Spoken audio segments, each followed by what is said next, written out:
जो भगवान को प्राप्त हुए हैं, संत हुए या महात्मा हुए, भगत हुए, जो भगवान हुए, उसको जो प्राप्त हुए हैं उनके साथ जुड़ो तो तुम्हारा कल्याण होगा।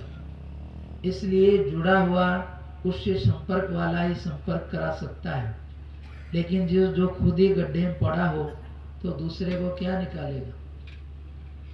अब यहाँ पर बात है जीवन में भगवान की, जरा ये रास पूर्णिमा की बात बीच में आ गई। तो आज के दिन पूरा 16 कला चंद्रमा होता है और भगवान कुछ ऐसे तो सब अपने हिसाब से कहते हैं, लेकिन भगवान ने सबको आनंद दिया है। इसलिए इस रात में महारस यानी कि महान आनंद, और जिसको पाकर के जीव कृतार्थ हो जाता है, यानी कि कुछ पाने का बाकी नहीं रहता।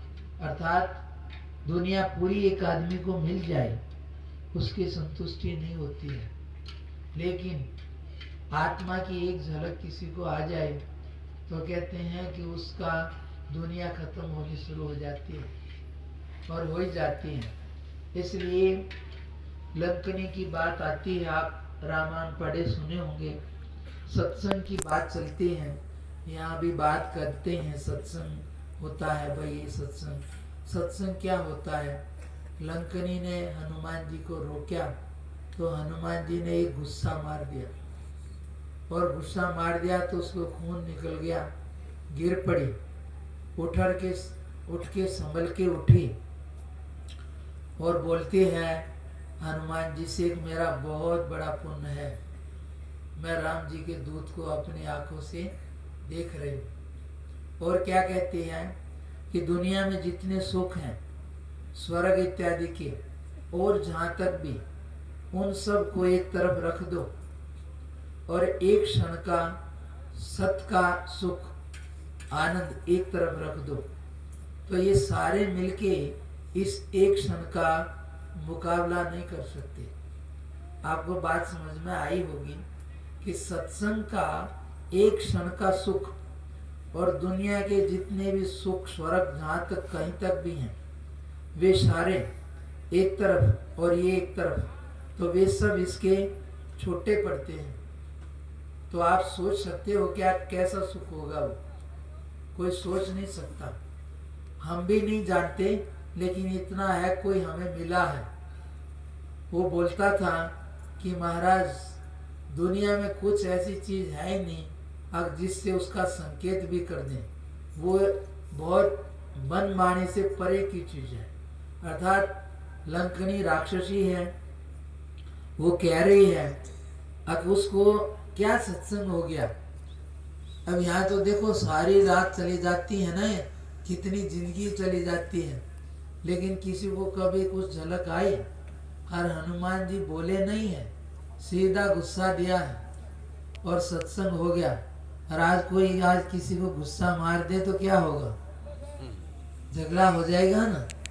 तो इसलिए सत्संग, इसलिए यहाँ जितनी भी बातें होती हैं ना, सत का संग नहीं कराते हैं, वो सत के बारे में बातें होती हैं। सत के बारे में बात करना और सत की बात करना बहुत दिन रात का फर्क होता है।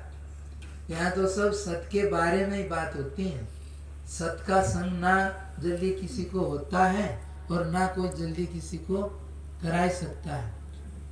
लेकिन हनुमान जी सत में स्थित थे, तो उन्होंने जैसे ही गुस्सा मारा तो लंकनी को आत्मा की झलक आ गई, बस इतनी देर में, और एक झलक में ही वो अपना दुख भूल के कह रहे हैं अब सारी दुनिया के सुख एक तरफ रख दें, पर इसके आगे सब फीके हैं, कुछ है तो सोच भी नहीं सकते अब कितना उत्तम होगा।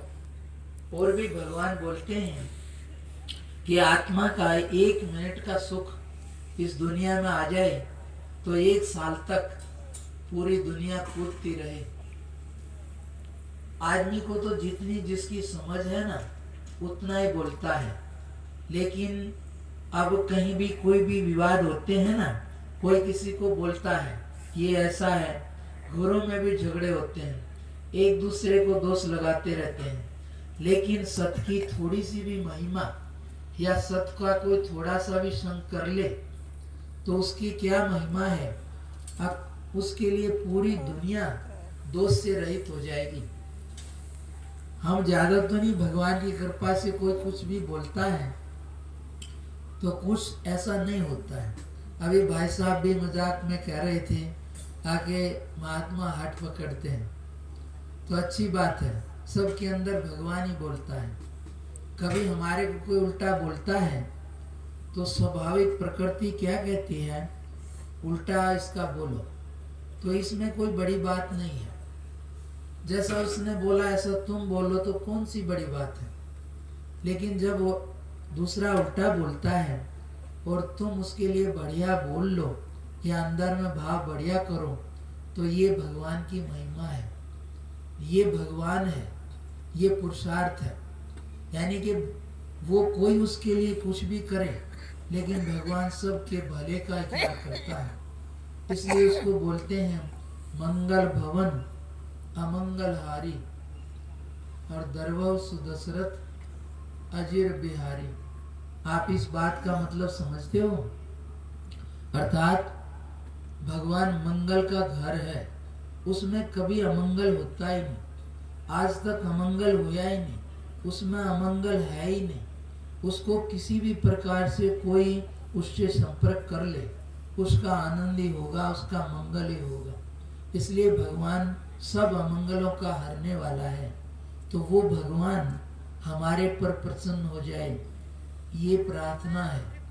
ये सबसे सरल चीजें हैं जो भगवान यानी कि सहज में मंत्र के मंत्र है। ये रामायण है ना, उसमें चुपाई नहीं है, मंत्र है, मंत्र की मंत्र है, चुपाई की चुपाई। इसलिए भाव से उनको कोई समझे और थोड़ा सा जीवन में उतारे तो सत्संग एक बड़ी चीज है। यानी कि सत क्या है ये आदमी कहने को बोलेंगे लेकिन जल्दी नहीं जानते हैं। सत के लिए आता है कि जिसका कभी भी अभाव ना हो, बराबर ही रहता है। एक क्षण भी जिस चीज का अभाव हो जाए तो उसको सत नहीं कहते। ये इसका परिभाषा है। अर्थात कैसे पता लगे ये सत्य है कि नहीं है, तो आप इस चीज पर किसी भी चीज को रख लेना। अगर जिसका जीवन में एक क्षण भी अभाव हो गया होता है तो वो सत्य नहीं है। फिर जिसका कभी होया नहीं, होता नहीं, होगा नहीं, वो सत्य है। इससे आप सत्य को पहचान जाओगे। मैंने आपको सत्य को पहचानने की बात बताई है, बताई हुई है, मेरी कुछ नहीं। अब यहाँ पर बात है कि हनुमान जी ने कहा कि सत्संग किया, यानी कि सत्य का संग हो जाए तो क्या होगा। सत्य का संग हो जाए तो हमें सत्य का पता लग जाएगा, और सत्य का पता लग जाए तो झगड़ा खत्म हो जाएगा। ये जितना भी झगड़ा है ना, ये सारा असत्य में है, अज्ञान में। पूरे झगड़े का कारण है एक शब्द में, अज्ञान में। पूरी दुनिया में जितना भी झगड़ा है ना, एक शब्द में उसका अर्थ कोई पूछे क्यों है तो एक ही बात में उसका अर्थ आएगा, अगर सारा झगड़ा अज्ञान में है। दूसरे मोह में कह देते हैं, लेकिन अज्ञान का मतलब क्या है। ज्ञान तो सभी को है, ऐसा कोई नहीं है जिसको ज्ञान नहीं हो, लेकिन जैसा है वैसा जानना इसका नाम सही ज्ञान है, और जैसा है वैसे से उल्टा जानना इसका नाम अज्ञान है या विपरीत ज्ञान है। तो ज्यादातर जितना भी आप लोग हैं व्यवहार के लिए वो करना भी पड़ेगा, मैं ये नहीं कहता, लेकिन आप अपने को जो भी समझते हो, कोई भी नाम गांव जाति, ये सारा अज्ञान है। क्योंकि ये पहले भी नहीं था और बीच में भी नहीं रहता है और आगे भी नहीं रहेगा। ये तो बाद में मिला है जिसके लिए तुम झगड़ते हो, नाम गांव जाति पहले नहीं था, पहले तुम आए थे। और ये तो मन है, बुद्धि है, ये भी बराबर नहीं रहते हैं। हाथ पांव भी बराबर, मतलब सो जाते हैं तो पता नहीं, तो बराबर कौन सी चीज रहती है। इससे आप सत्य को पहचान जाओगे। इसलिए मैं इतना ही आपको बता रहा हूँ, सूत्र रूप से सत्य को पहचानना है तो ये उसका तरीका है। एक तो सत्य को पहचान लेना, और सत्य के पहचानने के बाद उसका संग, और सत्य का संग हो जाए तो क्या होगा? सत्य का संग हो जाए ना तो आनंद होगा। इसलिए आनंद, और कोई भी झगड़ा नहीं होगा, पूरा विवाद खत्म हो जाएगा। ये जितने भी झगड़े हैं ना अज्ञान में हैं। अज्ञान का मतलब एक आदमी बोलता है कि महाराज हमें हमारा पड़ोसी बहुत दुखी करता है, हम कब तक सहन करें? मैंने बोला कब तक करेगा, एक दिन तो झगड़ा होगा ही। बोले फिर महाराज? मैं कहा इससे झगड़ा नहीं मिटेगा। मैं कहा एक ठीक समझ आ जाए तेरे को तो झगड़ा खत्म हो जाएगा। ठीक समझ क्या? हमारे किसी ने 500 रुपये ले लिए और उसके हमने पहले लिए थे कभी, और वो नहीं दे और हमें ये पता लग जाए कि हमने नहीं दे रखी है तो दुख होगा?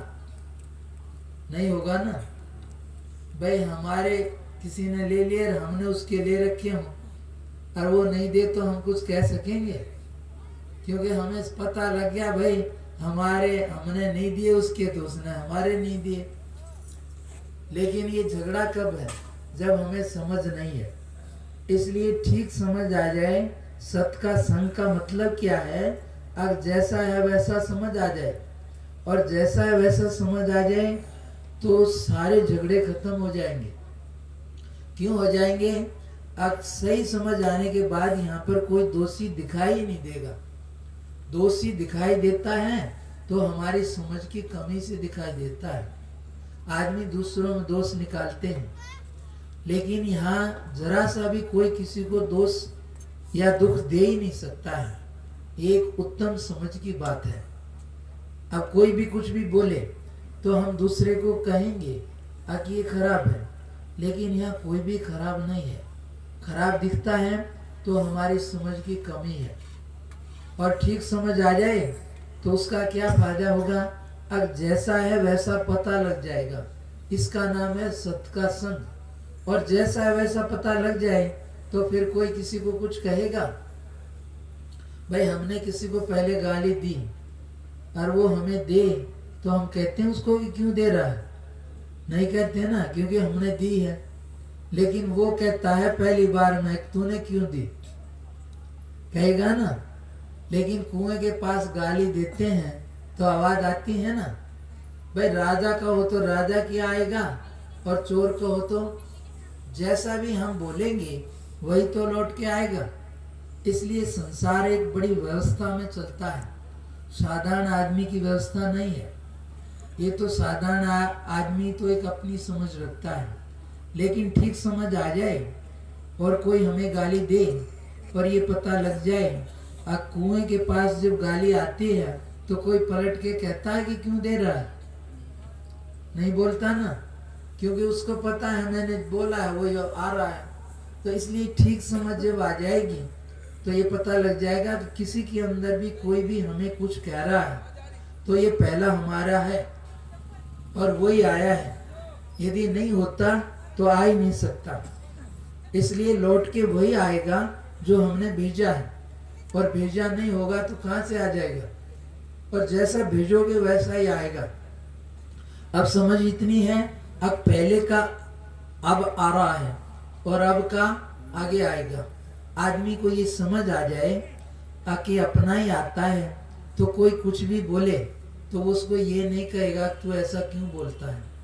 उसको ये पता लग जाएगा कि मेरा है, और ये क्या है? ये निमित्त है। संसार किस में उलझा हुआ है? पूरा संसार निमित्त में उलझा हुआ है। निमित्त समझते हो क्या होता है? बीच में एक बहाना होता है, माध्यम होता है, उसको निमित्त बोलते हैं। जैसे आजकल भी पार्सल वार्सल तो आते ही होंगे, तो पहले भी जैसे कोई बोलेगा कि ये भैया डाकिया पैसे लाया है, तो वो अपनी जेब से किसी को पैसे नहीं देता है, और खराब समाचार आए तो भी अपनी जेब से नहीं देता, लेकिन आदमी उसी में सुख दुख मान लेते हैं। तो इसका नाम है निमित्त, कि हमारा जैसा है ये निमित्त बना है। ऐसे ही कोई भाई बंधु माँ बाप मित्र गुरु कुछ भी बनता है वो निमित्त होता है। दुख देता है तो भी वो निमित्त है, और सुख देता है तो भी निमित्त है। इसलिए ना कोई किसी को सुख दे सकता है और ना कोई किसी को